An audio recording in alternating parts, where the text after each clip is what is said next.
And then we're sending about 12 million people overseas. And then we have zero unemployment. We haven't solved unemployment. We're now paying people to carry guns and shoot at people and get themselves killed. That's no way out of a depression. What happens after the war is good. Roosevelt, after he dies, the Republicans and Democrats in Congress cut the income tax down from the 94% level, and they cut the corporate tax from 90% at the top level to 37%. When they cut the corporate tax from 90 to 37%, businessmen said, now at last, for the first time in 13 or 14 years, we have an environment where we can compete and invest. And then we get television, the Xerox machine, McDonald's, and all of those good things coming in after we cut the tax rates. I think this supports the theory of the 20s and the 80s, and we can add to it the 40s. We finally get out of the Great Depression with the tax cuts. We've got that coming out in the fall. I think it's important for times like this, we need to look at history, how it functioned, and how it helps us to understand the present and to make better decisions in the present. Thank you for that question. I really enjoyed your presentation. Thank you. But I also realize that sometimes you can't admire some politicians you've liked for many years. What's your opinion of Newt Gingrich coming out strongly for subsidies for ethanol, which he just did the last few days? This really disappointed me. Remember President Reagan's rule, never speak ill of another Republican? In this case. I'm going to invoke the Reagan rule and say that I was almost in tears when I saw what he had done. And then I knew I would have to invoke the Reagan rule to avoid commenting on it, because I just don't think it's a good idea to promote subsidies for ethanol. That's all. He took himself out of the presidential race. By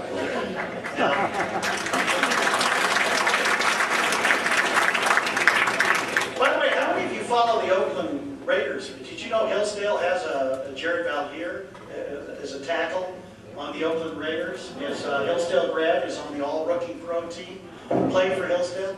So we do things other than study at Hillsdale. Most of our classes are only about 20 students or less. You know, we get to know each other. I know them, they know me. And sometimes they do exciting things like they go out and achieve wonderful things. Every time I'm in Washington, I run into one of my students, it seems, who's out there saying, I want to change the world, I want to change the world. And I'm so excited because that college, even though we only graduate about 300 students a year, is changing the world. What do you think about the regressive regulations that are on the horizon concerning cap and trade, global warming, and all the other myriad of things that Barack Obama hasn't planned for us? Well, I think they were planned, but I think as of November 2010, they're off the planning board and in the dumpster.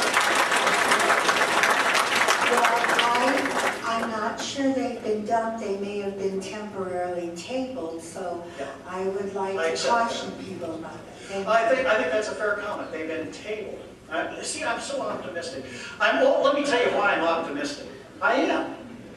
When we have a parallel, right, with Roosevelt and Obama. It took American voters 6 years before they knocked Roosevelt in a midterm election, and he lost 81 seats, the biggest defeat of any incumbent president since last November. It took us 2 years. A Tea Party is in there. Ideas are in focus. There was very little effective opposition to Franklin Roosevelt during the entire 1930s. There was instant opposition to Barack Obama. And I think that it's exciting that the ideas that you stand for in this club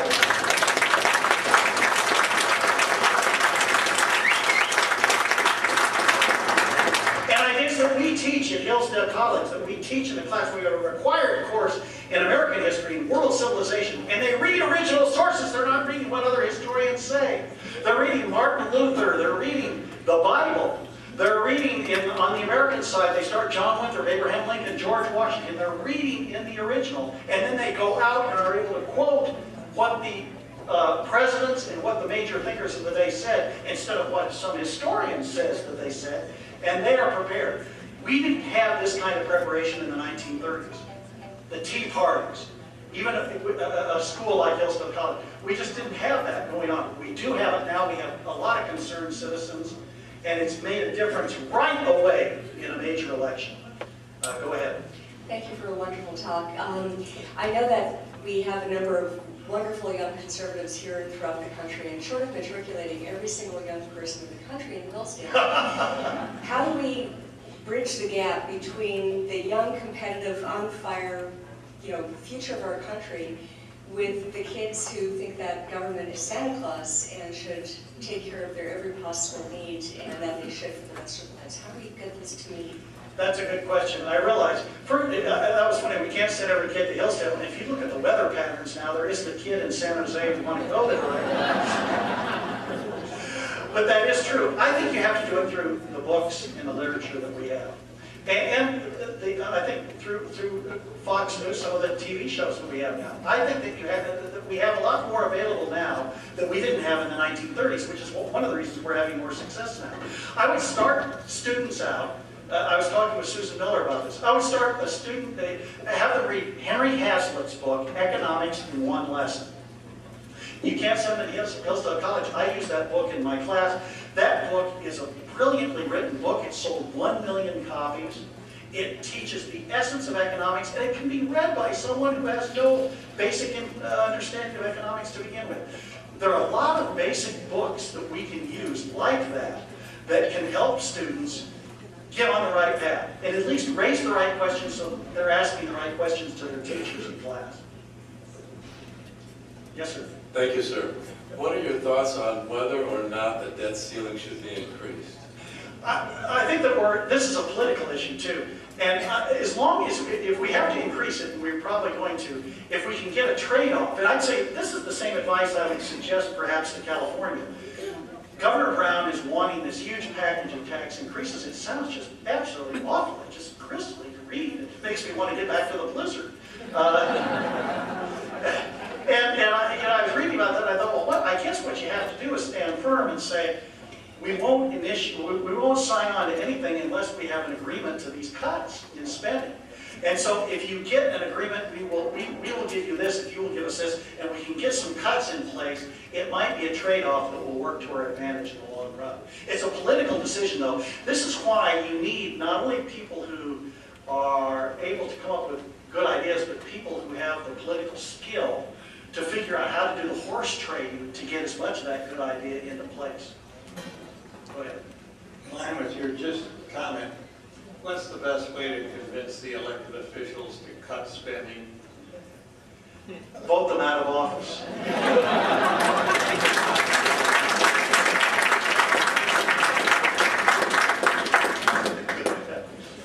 Thank you, Dr. Folsom, for your great lecture. I just wanted to know, it's a little off the FDR topic, but do you know which of the Federalist or Anti-Federalist papers kind of can coincide with the First Amendment? And is there a good guide to Federalist papers to constitutional parts? Yes, there is, and I can't give you a precise correlation there. Like Federalist 21 correlates heavily with taxes.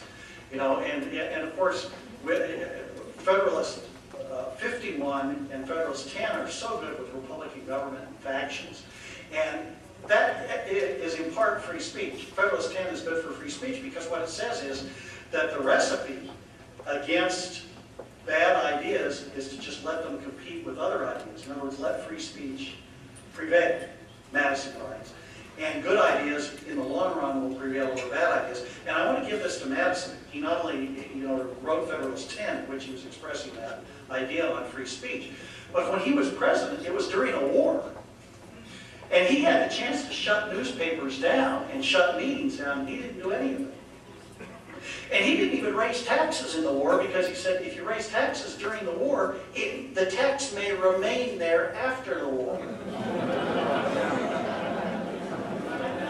How many would like to write James Madison in on the ballot? And I got some other news.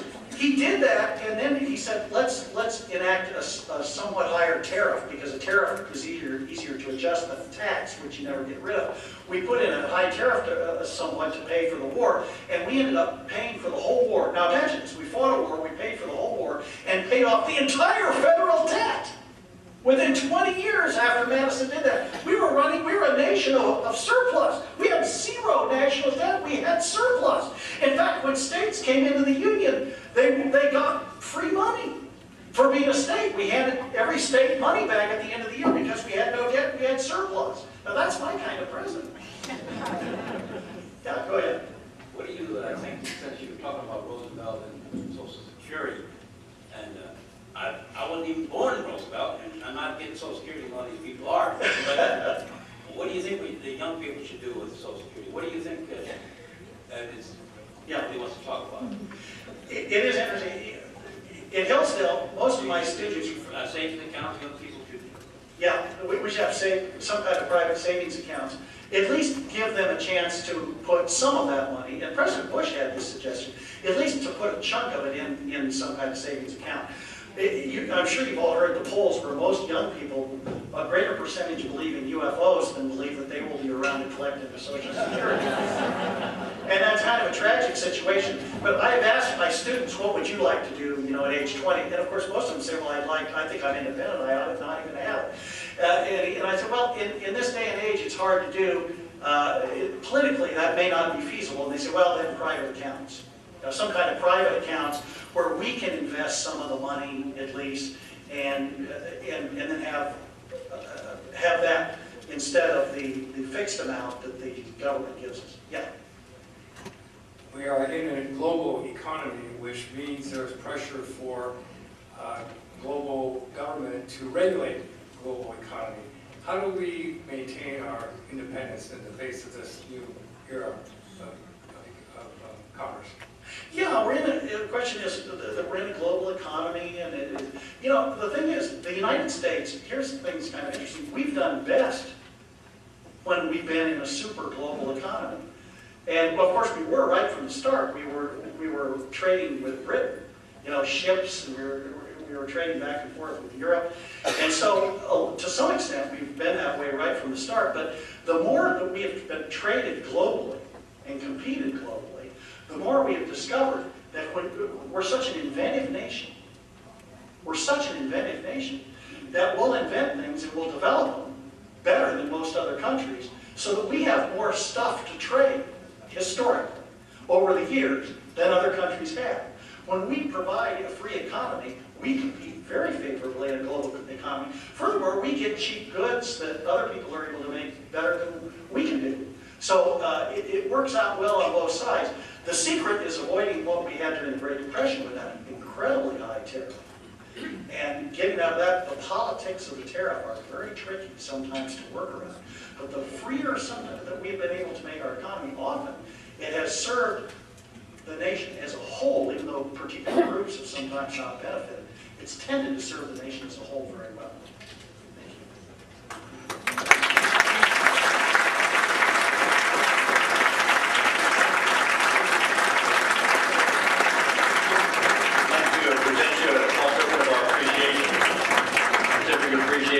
Burt, Folsom, PhD, distinguished guest speaker, and for dedicated service to the principles of American liberty and the conservative formula.